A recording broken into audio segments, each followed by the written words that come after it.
പ്രതിപക്ഷം വോട്ടെടുപ്പ് ബഹിഷ്കരിച്ചിരുന്നതിനാൽ കനത്ത സുരക്ഷാ സന്നാഹങ്ങൾക്കിടെയാണ് ഈജിപ്തിൽ ആദ്യദിന ഹിതപരിശോധന നടന്നത്. ഹിതപരിശോധനയെ എതിർത്തുകൊണ്ട് രാജ്യത്ത് കഴിഞ്ഞ ദിവസം നിരവധിയിടങ്ങളിൽ പ്രതിഷേധങ്ങൾ നടന്നു. വോട്ടെടുപ്പ് തുടങ്ങുന്നതിന് മുൻപ് തന്നെ കെയ്റോയിൽ ഒരു കോടതിയിൽ സ്ഫോടനമുണ്ടായി. പ്രതിഷേധവുമായി ബന്ധപ്പെട്ട് നിരവധി ആളുകളെ ഇതിനോടകം അറസ്റ്റ് ചെയ്തിട്ടുണ്ട്.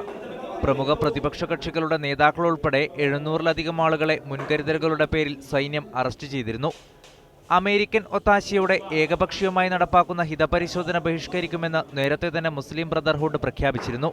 ബ്രദർഹുഡിന് പുറമെ ഏതാനും ഇസ്ലാമിക പ്രസ്ഥാനങ്ങളും അവസാന നിമിഷം ഹിതപരിശോധനയിൽ നിന്നും വിട്ടുനിന്നു. അതുകൊണ്ട് തന്നെ ആദ്യ ദിവസം തണുപ്പൻ പ്രതികരണമാണ് ഹിതപരിശോധനയ്ക്ക് ലഭിച്ചതെന്നാണ് റിപ്പോർട്ടുകൾ. പട്ടാള അട്ടിമറിയിലൂടെ പുറത്താക്കപ്പെട്ട പ്രസിഡന്റ് മുഹമ്മദ് മുർസി ഹിതപരിശോധനയിലൂടെ പാസാക്കിയ ഭരണഘടന സൈനിക പിന്തുണയോടെ അധികാരത്തിലെത്തിയ ഭരണകൂടം റദ്ദാക്കുകയായിരുന്നു. പകരം തയ്യാറാക്കിയ ഭരണഘടനയ്ക്ക് ജനകീയ അംഗീകാരം തേടിയാണ് രാജ്യത്ത് ഹിതപരിശോധന നടത്തുന്നത്. News desk, media 1.